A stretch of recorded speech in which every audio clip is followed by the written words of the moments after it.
భోగాపురంలో first flight ఎగరబోతుంది. Alluri Sitaramaraju international airport Visakhapatnam July 8వ తేదీ నుంచి వినియోగంలోకి రాబోతుంది. ముందుగా జూలై 5వ తేదీ అనుకున్నారు, కానీ జూలై 8వ తేదీన ప్రధానమంత్రి షెడ్యూల్ ప్రకారం ప్రారంభోత్సవ ప్రణాళికను రెడీ చేస్తున్నట్టుగా సమాచారం వస్తుంది. ఇదే క్రమంలో ఇంకా కేవలం నెల రోజులు మాత్రమే సమయం ఉంది కాబట్టి రాష్ట్ర ప్రభుత్వం భోగాపురాన్ని విశాఖపట్నంతో అనుసంధానించేటువంటి ప్రక్రియ పైన ఫోకస్ పెట్టింది. ఎందుకంటే విశాఖ నగరానికి దాదాపు 40 నుంచి 60 కిలోమీటర్ల దూరంలో భోగాపురం గ్రామం ఉంది. ఇప్పుడు ఎయిర్పోర్ట్ నిర్మాణం జరుగుతున్నటువంటి ప్రాంతాన్ని కనుక పరిగణలోకి తీసుకుని చూస్తే దాదాపు 45 కిలోమీటర్లు ప్రయాణం చేయాల్సినటువంటి అవసరం ఉంది. అంటే ఇప్పటి వరకు విశాఖపట్నం సిటీకి అవుట్స్కట్స్లో ల్యాండ్ అయ్యి సిటీలోకి వెళ్ళేటువంటి అవకాశం ఉండేది. కానీ ఇక మీదట విజయనగరం జిల్లాలో విశాఖపట్నం ఎయిర్పోర్ట్ కింద దీన్ని చెప్తున్నప్పటికి కూడా వాస్తవానికి భోగాపురం ప్రాంతం ఉంది విజయనగరం జిల్లాలో.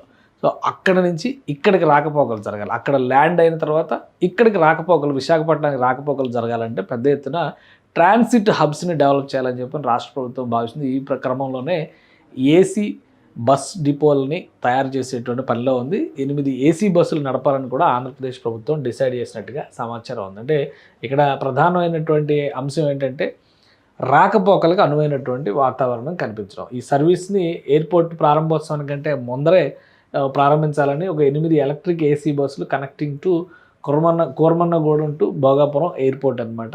విశాఖపట్నం అవుట్స్కట్లో ఉండేటువంటి ప్రదేశం కోరమన్నపాలెం, అలానే గాజువాక, ఎన్ఏడి, మద్దిలపాలెం, మధురవాడ, అలాగే తగరపు వలస, ఈ ప్రాంతాలన్నింటినీ కనెక్ట్ చేస్తారు. మోర్ బస్సెస్ ఇంకా వస్తాయి డిమాండ్ బేసిస్లో. ఎందుకంటే విశాఖకి వచ్చేటువంటి ట్రాఫిక్ అంతా ఇక మీద భోగాపురం నుంచి విశాఖలోకి వస్తుంది. ఒకసారి మనం జాగ్రఫీ చూస్తే ఒక క్లియర్ పిక్చర్ అర్థమవుతుంది. ఇప్పుడు ఉన్నటువంటి విశాఖపట్నం ఎయిర్పోర్టు, విశాఖపట్నం నగరం ప్రాంతం ఇటువైపు ఉంది. విశాఖ నగరంకి అవతల పక్కన చూస్తే కూడా ఇది మొత్తం విశాఖ నగరం అయితే అవతల పక్కన చూస్తే కూడా ఇది 44 కిలోమీటర్ల ఎయిర్పోర్ట్ కనిపిస్తుంది. భోగాపురం నిర్మాణం జరిగినటువంటి ప్రాంతం అనమాట. అంటే గంట సమయం పడుతుంది. అందుకనే రాకపోకలకు సంబంధించి విశాఖని ఒక సెమీ రింగ్ రోడ్ డెవలప్ చేయడం ద్వారా విశాఖని ట్రాఫిక్ ఫ్రీ సిటీగా మార్చేటువంటి ప్రయత్నం జరుగుతుంది. ఆల్రెడీ ఈ కాపులపాడ ఇవే విశాఖకు అవుట్స్కట్స్ అనుకుంటారు. అలాంటిది ఇప్పుడు ఇది కంప్లీట్గా ఈ చివరికి వెళ్ళిపోవాల్సినటువంటి పరిస్థితి వస్తుంది. కాబట్టి ప్రత్యేకంగా ట్రాన్స్పోర్ట్ మీద ఫోకస్ పెడుతుంది రాష్ట్ర ప్రభుత్వం. అందుకనే ఇక్కడ బస్ టెర్మినల్స్, అది కూడా ఏసీ బస్ టెర్మినల్స్ ఏర్పాటు చేసేటువంటి ప్రయత్నం చేస్తుంది. రాకపోకలు ఫ్రీగా ఉండే విధంగా తయారు చేస్తుంది. ఇప్పటికే కొన్ని ఎయిర్లైన్స్ సంస్థలు జూలై 8 నుంచి తమ services Alluri Sitaramaraju international airport Bhogapuram నుంచి జరుగుతాయని చెప్పని దానికి సంబంధించినటువంటి ఇంటర్నల్ సర్క్యులర్లు ఇచ్చారు. బ్యాగేజీ టెర్మినల్స్, అలానే సరుకు రవాణాకి సంబంధించినటువంటి వ్యవస్థలు, వీటన్నిటిని కూడా అటు మార్చడానికి ప్రిపరేషన్ జరుగుతుంది.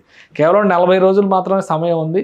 ఈ 40 రోజుల్లో అన్ని పనులు చక్కబెట్టి పూర్తి స్థాయిలో భోగాపురంలో రాకపోకలకి రవాణాకి అనువైన వాతావరణాన్ని తీసుకొచ్చేందుకు ఆంధ్రప్రదేశ్ ప్రభుత్వం కసరత్తు చేస్తుంది. ప్రధానమంత్రి చేతుల మీదుగా భోగాపురంలో ఈ అల్లూరి సీతారామరాజు ఇంటర్నేషనల్ ఎయిర్పోర్ట్ ప్రారంభోత్సవం జరగబోతుంది.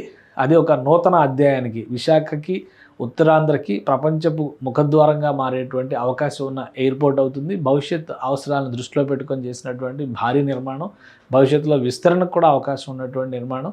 విశాఖలో గూగుల్ డేటా సెంటర్ లాంటి ప్రతిష్టాత్మక వ్యవస్థలు వస్తున్నటువంటి తరుణంలో ఒక అంతర్జాతీయ రవాణా సౌకర్యంగా అల్లూరి సీతారామరాజు ఇంటర్నేషనల్ ఎయిర్పోర్ట్ విరజిల్లబోతుంది. దానికి సంబంధించినటువంటి కీలక ఘట్టం మరికొద్ది రోజుల్లో జరగబోతుంది. తెలుగు ప్రజలందరూ, దేశమంతా కూడా దాన్ని విట్నెస్ చేయబోతుంది. అంటే ఒక ప్రతిష్టాత్మక నిర్మాణంగా అల్లూరి సీతారామరాజు ఇంటర్నేషనల్ ఎయిర్పోర్ట్ని మనం చూడాల్సి ఉంటుంది.